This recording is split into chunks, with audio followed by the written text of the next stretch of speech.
wabarakatuh. Selamat siang. Alhamdulillah ini di sini. Terima kasih pada Bapak sudah menyempatkan waktu untuk menerima kami di sini. Tujuan kami di sini adalah untuk memenuhi tugas mata kuliah tentang tata kelola kelautan yang diampu oleh dosen Dr. Apriandri. Perkenalkan, saya Abdurrahman Alhas. Dari mana? Dari Lingga, Pak. Oh, dari Lingga. Sama semester 7. Semester 7. Saya Marina Silvi, sama juga asal Tanjung Pinang. Oh, Tanjung Pinang. Iya. Tinggal di mana Pinang? Di Ganet. Oh, tak jauh lah ya. Oh, Saya Tasya Pak, dari Tanjung Batu. Tanjung Batu, Kundul. Iya. Ngekos di sini. Iya Pak. Ya. Terima kasih lah Pak untuk menyambut kami di sini. Sama-sama. Ya. Ya, nama saya nih Aulia Rahman. Saya itu di bidang kelautan, konservasi dan pengawasan. Kalau jabatan saya fungsional pengelola ekosistem laut dan pesisir. Gitu. Terkait tema kami nih Pak, sebelumnya ada nggak nih Pak Dinas Kelautan ini membuat kolaborasi dengan masyarakat dalam pengelolaan pantai? Ada. Jadi gini, pengelolaan pantai yang maksudnya pantai mana nih? Kemana pantai apa? Pantai Khusus atau pesisir, karena berbeda nih pantai dengan pesisir. Kalau kami di pantai-pantai yang sekitaran, mungkin di Tanjung Pinang ini kayak di Bintan gitu. Kalau pantai kayak misalnya kayak Trikora gitu ya, atau pantai Dugong kayak gitu, atau ya pantai yang kalian masuk pantai seperti itu, kita nggak punya karena kewenangan kita nggak sampai di situ. Pantai itu kan itu masih di darat. Nah, kewenangan Dinas Kelautan itu mulai dari garis pasang tertinggi sampai ke arah laut sampai dengan 12 mil. Tapi kalau pantai yang kalian maksudkan itu wilayah pesisir, kita memang dalam pengelolaan wilayah pesisir kita menggandeng ataupun bekerja sama bermitra dengan masyarakat, baik itu masyarakat lokal maupun masyarakat yang tergabung di dalam NGO kayak gitu. Ini masyarakat yang tergabung dengan NGO ini memang sudah ditetapkan ya Pak? Ditetapkan gimana maksudnya ini? Yang masyarakat yang masuk dalam NGO ini udah memang itulah masyarakat yang harus kita Dinas Kelautan Perikanan untuk kolaborasikan. Tidak, kita terbuka, siapa saja mau berkolaborasi dengan kita terbuka kayak gitu. Nah, memang kalau kasusnya kayak NGO yang berkolaborasi dengan kita selama ini, itu mereka menghubungi kita, mereka punya program, kemudian kita melakukan MOU ataupun perjanjian kerjasama dengan mereka kayak gitu. Jadi kerjasamanya dalam bidang apa kayak gitu. Berarti ada program kolaborasi antara NGO sama Dinas Kelautan. Karena banyak kegiatan-kegiatan kita juga yang mereka bantu. Salah satunya kayak penyusunan kawasan konservasi itu kita dibantu oleh NGO. Itu kita dibantu oleh Yayasan Ekologi, kemudian USAID Kolektif, kemudian ada Yayasan Konservasi Alam Nusantara. Terus juga beberapa kegiatan kita juga kolaborasi dengan Yayasan Seven Cleanses. Terus juga dengan Lamun Warrior kita juga bekerja sama. Konservasi Indonesia juga kerjasama dengan kita. Ya, selain itu juga dengan masyarakat lokal kita bina. Tadi misalnya kita bentuk kelompok pengawas masyarakat, kemudian nanti juga ada kelompok penggerak konservasi kayak gitu.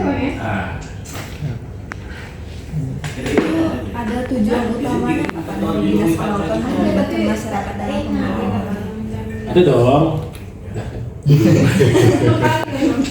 Ya, jadi dalam pengelolaan ya, pengelolaan apapun, kalau kita tidak melibatkan masyarakat yang masyarakat lokal yang ada di lokasi, itu kayaknya pengelolaannya nggak maksimal dan nggak efektif gitu. Karena tujuan kita mengelola ini kan untuk menjaga lingkungan agar mata pencaharian mereka tetap lestari gitu kan. Nah, kalau mereka tidak dilibatkan, mereka yang acuh-acuh, pastinya program kita akan tak akan berjalan. Bagaimana bentuk kolaborasi yang telah dilakukan dengan masyarakat, misalnya ada pemberdayaan kelompok nelayan, kegiatan bersih-bersih pantai, atau pelatihan itu ada Pak? Ya, kalau contoh itu waktu kita menyusun kawasan konservasi, itu masyarakat kita libatkan di dalam memberikan input kayak gitu. Misalnya kita undang masyarakat untuk diajak berdiskusi dalam FGD gitu. Nah, mereka ngasih masukan, kemudian mereka maunya kawasan konservasinya seperti apa, wilayah mana yang mereka pengen kan dijadikan zona inti, wilayah mana yang mereka memang untuk mereka nangkap ikan, kemudian lokasi wisatanya di sebelah mana dan sebagainya kayak gitu. Jadi masyarakat juga terlibat dalam hal pembuatan satu kebijakan. Sejauh ini lah Pak, contoh kebijakan selama ini Dinas Kelautan berkolaborasi dengan masyarakat itu, program atau kebijakan utamanya itu apa itu contohnya Pak? Salah satu contohnya itu tadi kayak kita dalam penyusunan untuk penetapan kawasan konservasi.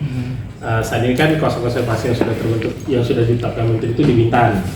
Nah itu dulu kita berkolaborasi dengan Konservasi Indonesia, NGO, terus juga Yayasan Ekologi dalam hal kita survei bioekologi, terus kita pemetaan partisipatif, kemudian juga survei soseknya itu kita dibantu sama mereka. Gitu.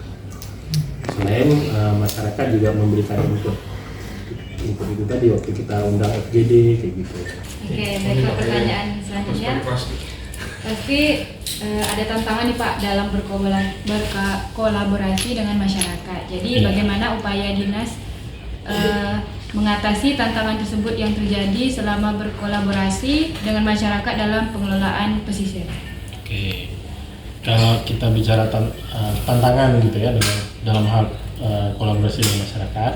Nah biasanya kan masyarakat ini kan heterogen gitu ya, dari bermacam golongan, kemudian dari berbagai macam profesi, tingkat pendidikan juga bermacam-macam. Tentu kemauan mereka juga banyak gitu ya, dan itu kan tidak mungkin diakomodir semua kayak gitu. Nah itulah gunanya kita lakukan musyawarah ataupun FGD tadi. Kita cari solusi bersama supaya tujuan dari dinas tercapai, keinginan mereka juga terakomodir kayak gitu.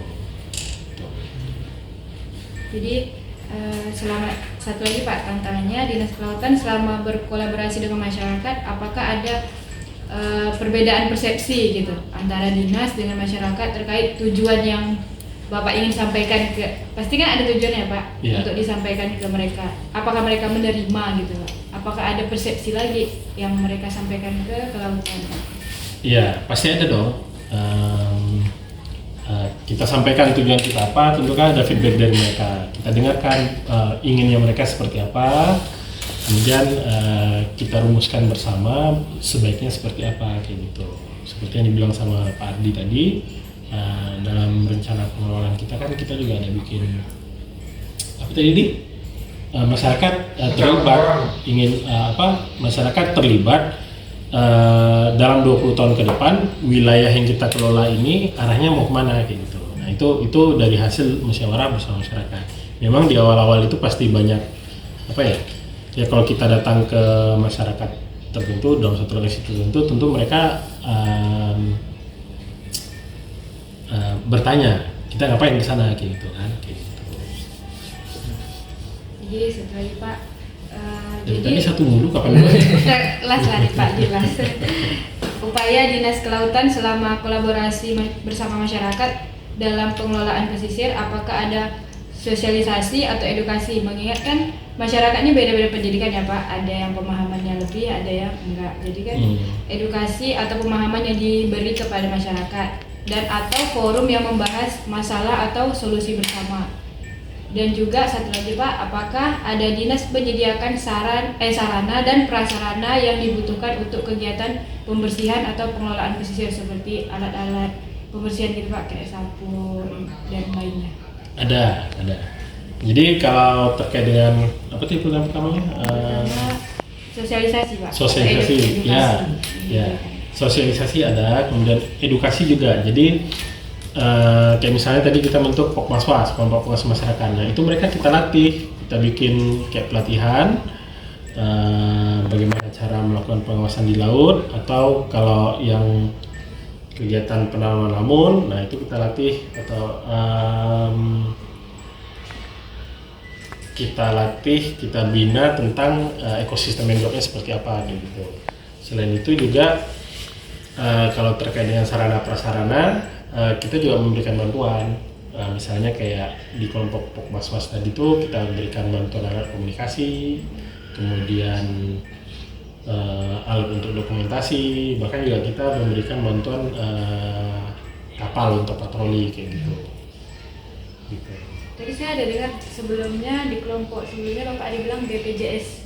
Ya, itu untuk nelayan. Itu dari Dinas Kelautan itu ya? Iya, itu salah satu program dinas. Wilayahnya Kepulauan Riau gitu. Iya. Oh, berarti yang di Tanjung Batu termasuk. Iya dong. Tanjung Batu masih masuk Kepri apa Riau? Ada itu kayak kirain itu dari yang di Karimun, di kabupatennya gitu. Nah, kita punya cabang dinas. Supaya memudahkan koordinasi, cabang dinas yang bergerak gitu. Kalau Di untuk masing-masing bantuan kabupaten. kayak biasanya kan tiap tahunnya gitu Pak, ada dapat sampan, Iya, iya. jaring itu Iya. juga itu ya Pak. Iya, dari provinsi ada, dari kabupaten juga ada biasanya. Dan mereka kan ada pembentukan forum khusus nelayan tuh Pak. Iya. Apakah itu instruksi atau dari dinas yang Biasanya dinas yang bentuk. Kecuali kalau kayak HNSI itu kan NGO ya, itu mereka bentuk sendiri kayak gitu. Kenapa orang tuanya nelayan? enggak sih Pak, cuman daerah saya itu kebanyakan nelayan. Oh iya, Jadi tapi mereka tuh iya. punya perkumpulan forum mereka sendiri gitu. Hmm. Itu apa ada uang binaan tiap ininya? Pak? Kalau pembinaan kita nggak dalam bentuk uang, tapi dalam bentuk bantuan, entah itu bantuan alat tangkap tadi, kemudian sarana prasarana komunikasi kayak gitu. Kita tuh semenjak 2010 ke atas kayak udah nggak bantuan uang lagi, karena ada bantuan uang tuh kayaknya terlalu banyak ininya, banyak masalah di kemudian harinya kalau bantuan uang. Jadi itu bukan dari desa ya Pak? Mungkin desa ada juga, desa kan ada dana desa, Iya, desa iya. itu bisa dari desa bisa juga. Soal ini Pak, apa Pokmaswas tadi ya? Itu dibentuk di setiap kabupaten ada tuh ya? Ada Oh, berarti setiap desa malah. setiap desa. Iya. Oh, itu langsung dinaungi oleh Dinas Kelautan ini. Iya, SK-nya dari kita. Kayaknya di Dabo paling nggak? Dari Dai, di Dai ada tuh. itu berarti banyak juga tuh Pak kalau per desa itu ada. Banyak, tapi kan ada yang aktif, ada yang nggak aktif kayak gitu. Oh, Nah, biasanya kita lakukan penilaian yang aktif, tentu kita motivasi supaya lebih aktif kayak gitu. Yang nggak aktif dibina juga supaya aktif. Ada benefitnya gitu. Iya, kita kasihkan bantuan alat komunikasi kayak gitu-gitu. Nah, terus juga mereka kayak ditandingkan lah gitu antar kelompok, siapa kelompok terbaik kayak gitu. Gak ada motivasi. Iya. berarti mereka lah termasuk juga panjang tangan dari Dinas Kelautan untuk mengawasi. Iya, karena nah salah satu tantangan kita lagi kan kita personal terbatas nih, nggak mungkin dong kita seluas itu kita cuma berapa orang ya. Nah, makanya kita butuh bantuan dari masyarakat juga kayak gitu. Karena kan yang lebih paham daerahnya kan masyarakat setempat. Iya. Nah, untuk penentuan misalnya dari program bantuan itu memang dari desanya yang mengajukan atau misal tingkat lagi desa mengajukan ke kabupaten dulu baru nanti kabupaten ke ini. Kalau itu saya kurang paham karena bukan di bidang kita, itu di bidang perikanan tangkap. Pertanyaan dari kelompok kami ucapkan terima kasih banyak atas waktu yang Bapak luangkan untuk kami. Mungkin ada kesibukan lain yang Bapak iya dong. harusnya tapi Bapak meluangkan untuk kami ucapkan terima kasih banyak. Terlebih kurang dari ucapan kami mohon maaf. Saya akhiri, wabillahi taufiq wal hidayah. Wassalamualaikum warahmatullahi wabarakatuh. Waalaikumsalam. Installing only goes so far when you've got a head start. 'Cause we could stay at home or watch